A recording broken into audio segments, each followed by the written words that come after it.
As I loaded into the seed, I noticed that this time, unlike my other adventures, I wasn't given a torch quickly to explore. I was given absolutely nothing.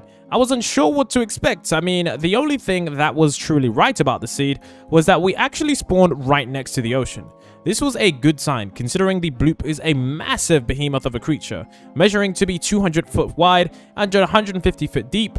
We were looking for an incredible behemoth of an animal. Now, of course, it goes without saying that this is a creature that is incredibly hard to find, and if we were going to find him, we would have to somehow navigate the deep trenches of Minecraft. Now, of course, this is something that isn't easy to do, so what I wanted to do, considering I spawned in a sand biome, was go to a biome in which there were just trees. Now, of course, the only way I knew of that was to go over there. Now, of course, my render distance was set to equivalently short, simply because I needed that extra space in my Minecraft. For some reason, it's been quite laggy, but nonetheless, I still enjoyed it. But that's when something crazy happened. As I was moving over to the alleged biome, something started spawning in front of me, and that's when I noticed a crazy statue. That's right, ladies and gentlemen, you see it before your very own eyes. This was the statue of the bloop. You can all see there was this massive structure, and I quickly went to my settings to open up the render distance so that I could see more of this. At first, I wasn't sure it was, and then I remembered we were on the bloop seed, so it only made sense for this to be a one-of-one replica and somehow statue of this incredible creature. Now, at first, it was quite terrifying. I mean, if you look at the sheer size of this, it's absolutely incredible. It measures to be around 100 blocks tall and around 50 blocks wide. A very, very hard build in Minecraft. And what's even crazier is that all the space underneath it was specifically carved out, and it had around 3 signs nearby explaining just exactly what we were looking at. Now, if you don't know what the bloop would look like if it were real in Minecraft, that's the exact size. And you can imagine being swallowed by a creature that large. That would be truly terrifying. So I wanted to know exactly more about the structure. Things such as who built it, how long it took, and exactly if it was, for our example, maybe it was the actual structure from the bloop's head. Maybe they somehow managed to capture it and place it there. So of course I went over and I checked it out. It said this seed is dedicated to the bloop, the large creature which has not been seen in a while, but we have made this statue to remember him. So unfortunately, it looks like my first initial observations, I was completely wrong. I thought this potentially a true extraction of the creature from the water, but nonetheless, it didn't make it any less awesome, because I mean, this structure probably would have taken hours and hours to build. Now, it said use jetpacks to view this structure. So of course, and naturally, I placed the jetpack on my back, I loaded the fuel in my reserves, and then of course I applied the night vision goggles. And wow, it was a spectacular sight. The jetpack allowed me to fly up, whilst I was otherwise unable to, but looking back on the creature as I zoomed out, it truly showed you the absolute scale of this unit of a creature. It didn't have the eyes per se, although the eyes would have been located on the right side of the head, but nonetheless, it was truly terrifying to see the scale in which a creature in Minecraft existed. So of course, I wanted to truly find the real deal. Where was the bloop, the real creature? Where was he? So of course now, my goal was to explore more on the seed. So I did exactly that. I took the jetpack with me because I thought it may come in handy, and handy it just did. So as I was flying through the center of the creature, and it truly was wide, I noticed that there was something across the river. And it wasn't exactly something crazy, but it was something that was going to give me more information about the creature that I so desperately wanted to. I also realized that jetpack flying wasn't exactly the fastest way to travel, so I quickly took the jetpack off. So I started to travel, and as quickly as I traveled, I realized what exactly this world was. This world just wasn't a random bloop seed. There was more going on, and I decided that I would travel to the nearest structure nearby. Now, as I ran and jumped over these crazy structures, I realized that there was a village nearby, but this village was quite strange. You see, it had portions of it that were actually sectioned iron blocks. Now, this is strange for 2 reasons. Number 1, villagers don't really spawn in these kinds of locations. And number 2, you never see iron blocks around these villages, meaning that this village was somehow fortified for a reason that I didn't understand. there was also a scientist nearby on the edge of the water, perhaps looking at something strange. I wasn't exactly sure what it was, so of course, naturally, I wanted to go and talk to him. Upon entering the village, I saw a first sign that actually made sense. It said research base, so it clearly showed me that what we were at was some sort of research base and not, in fact, some crazy reinforced village. But of course, there were actually some crazy creatures hidden amongst this village. Maybe they were inhabitants, maybe it was overrun, but it just goes to show that in this world of the bloop, there were clearly some new friends to play with. There was also a chest in which, unfortunately, there was nothing. Maybe it had been abandoned by the research team, or maybe there was just nothing in general. But nonetheless, I wanted to explore the village before I got closer to asking the scientist exactly what was going on. At first, it was hard to find out exactly what was going on, but I realized that there was a villager acting very strange inside one of the research stations. So I went inside, but to my surprise, there was nothing there. I also wanted to continue looking around, seeking if there was any more information, because of course a bloop is a crazy creature. And just that, I managed to find this villager here. He managed to give me a decent amount of information. When I asked him what was going on, he said, "Have you heard anything?" And I was a bit confused, but then I remembered that the bloop was a creature that actually created huge sounds. You see, this strange huge mouth that you see actually created the noise, and why we call the creature the bloop. He also said that this creature is truly strange, and if you do hear anything, you should evacuate immediately. So the sign also stated, "Have you heard this creature?" And I'm guessing that hearing this creature would be much more likely than seeing it. So that was my next best bet, to see if I could possibly hear what this creature was up to. So I continually looked around because I wanted to see if there was anything nearby. I flew to the top of this village because it seemed to be in sort of an obstructive place, but I didn't really think that there was anything inside of it. And of course, I was right. Exploring the village wasn't exactly a waste of time, but there wasn't as much information as I expected to be in this nearby place. But nonetheless, that didn't stop me persisting. What I did do is I did actually manage to speak to the scientist. I wanted to see exactly what they had to offer. When I spoke to the scientist, he greeted me with a warm welcome and then explained that let me know if you see anything in the water, which meant that these scientists were clearly exploring the underground world. Now, one thing that was lucky about me is that I actually had these night vision goggles. As you could see, when I equipped them versus when they weren't equipped, things were much easier to see, especially underground, considering that there were no light sources underground. So the scientists said at night, big creatures come out. And that was truly scary because I was too close to the water, and I remember the last time I explored a water source at night. It was truly terrifying, especially in a secret base in which all the creatures were quite dangerous. I was truly hesitant about what creatures I might find, because the creatures that exist in this crazy world are truly dangerous. And of course, the scientists weren't that equipped to face any of the dangers. I also noticed that there was another scientist nearby, and I wanted to speak to him too. He stated that he was a marine biologist. He said that we are working on finding Bloop, okay? He's quite an evasive creature, and that have we seen the statue? Now, of course, I'd seen the statue which commemorates Blue, but it was quite scary knowing that this creature was just out there and probably eating everything and anything that it may come across its path. And one of the truly terrifying things was that there were these crazy water creatures that were truly dangerous, and as I walked into the water to explore and look for Bloop, that was something that was going to be more and more evident. And luckily, I had my jetpack to save me, because every time I went into the water, there were creatures very much trying to harm me. The first creature I came across was a sort of turtle-looking hybrid. It didn't seem too dangerous at first, but that's until I got too close and I struck it. It then decided to wander off into the night, and I think it was truly triggered or dangerous. There were also some crazy birds around. There were too many creatures for my comfort, and it was quite the scariest thing as I was being picked up and taken away by a bird in this blue dimension. I wasn't exactly sure what was going to be going on, but I just knew I had to get out of there quick. Depths of the water, I was quite unsure what I might find. I was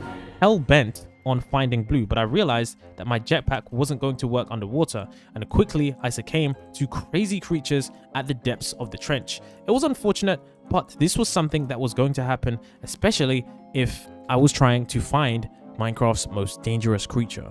When I spawned back, it was pretty scary. There were mobs everywhere and the Bloop statue seemed to come alive. I wasn't exactly sure if the Bloop was out now, but I had no sure way of finding it. I was in a very dangerous position. I realized that the Bloop seed was one that was truly scary. Yes, there was a crazy structure. Yes, it had spawned in many of its friends and many of its crazy sharks, but I was determined that I would never potentially come back to this seed without much more resources and much more time because... So this story is one that is particularly interesting because it's strange. You see, I'd already played on this seed and I decided to continue a development on this seed. Now, of course, I'd recorded the video quite some time away, but the events that transpired weren't something that I didn't expect. You see, I knew that things were going to unfold in this world. The only problem was I just didn't know what was going to unfold. So of course, you know that we were already on the Bloop seed, or as many of you have seen, the Bloopzilla seed. The only thing is that the Bloop was a definitely scary creature, but something had happened in the time that I disappeared. It was definitely truly horrifying and truly scary, but nonetheless, it made it more exhilarating. You see, when I came back to the original Bloop facility that I'd already explored, something had changed. This red pillar, it wasn't there in the previous version, but now it was. As you can all see, it said on it Defcon 3. Now this was a bit scary because I didn't really understand what was going on. What does Defcon 3 mean? After a quick Google search, I realized that this meant this is the highest form of military combat, meaning that it's the highest form when all forces are ready to go. So in layman's terms, this just basically means that something happened to the Bloop. Out there in the wild ocean, something strange occurred and led the army or the scientists in Defcon 3. Now what was even stranger was when I went to this strange facility.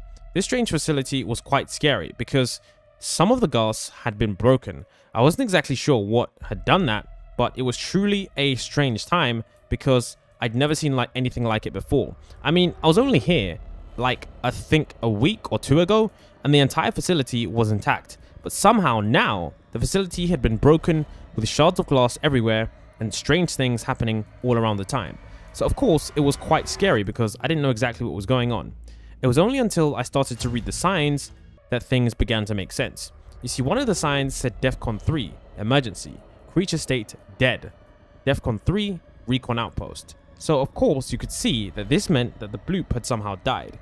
Now, as to why this gave off a Defcon 3, I wasn't exactly sure, but of course, I managed to find my first true clue, or perhaps my second one. You see, you remember the SWAT guy from the previous video where I was talking to him about exactly what was going on? He was injured. I didn't even know how he was injured, but somehow he had succumbed to his injuries. When I spoke to him, he said that thing attacked us. It came out of nowhere, and I'm not sure what happened, but we managed to kill it. So I'm guessing that somehow the Bloop managed to reactivate its organs, swim through, and somehow attack the beach. As you can see, the SWAT guy was barely alive. He had blood coming from his shoulders. He was definitely in a very strange place for a video game, but it was truly bizarre. I mean, how did the Bloop, a water creature, manage to attack this base that was here?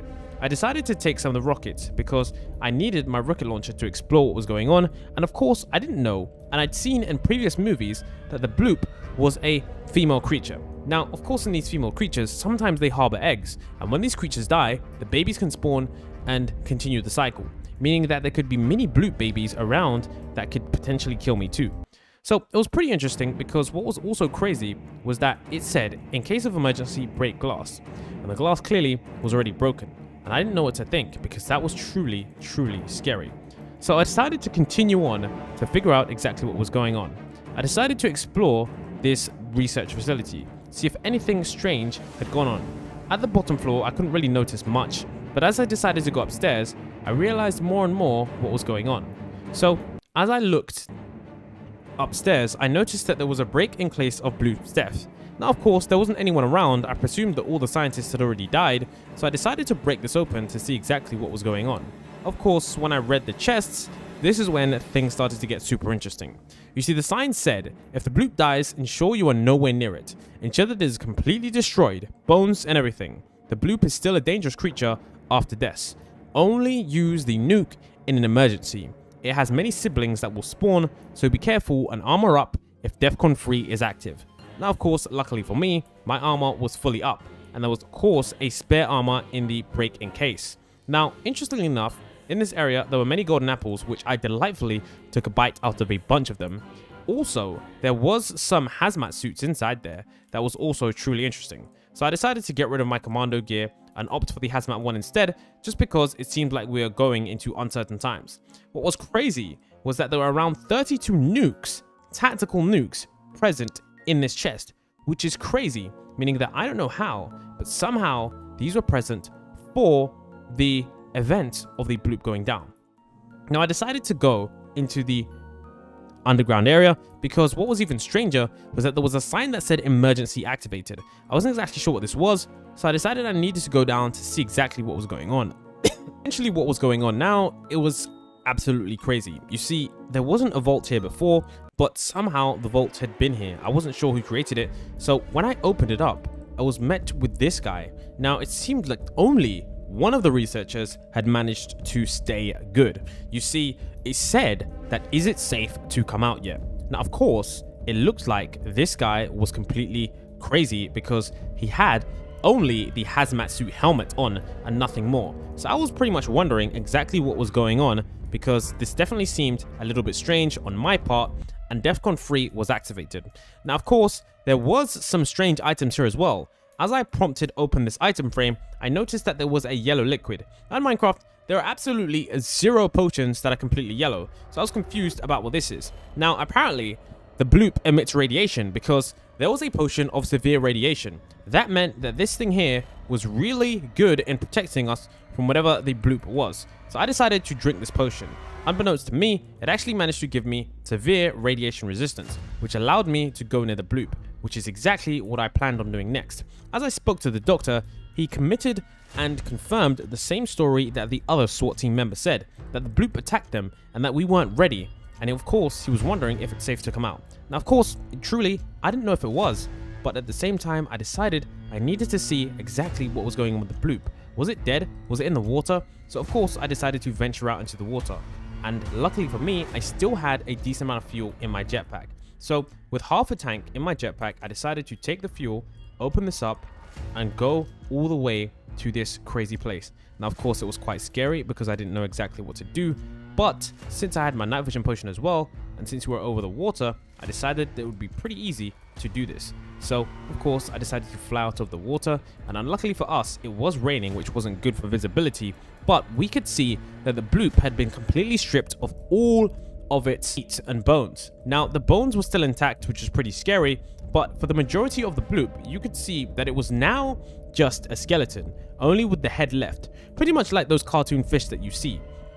So of course I was quite scary because apparently the bloop in itself is still a pretty dangerous creature, but you could see just how crazy the skeleton was. Could you see the gills, everything, the wings of this incredible mammal? It was just quite a sight to see. Now what was even crazier was it said they collected creatures from the bloop, and this is what I was talking about earlier. Remember when I mentioned that some creatures may have offspring that live inside of dead animals and can be spawned in? There were some crazy creatures that could be spawned in that were likely creatures collected from the bloop. In addition to this, what I managed to find was that there was another character here, some kind of scientist wearing the exact same outfit as me, who was also pretty much exploring / destroying the bloop remains.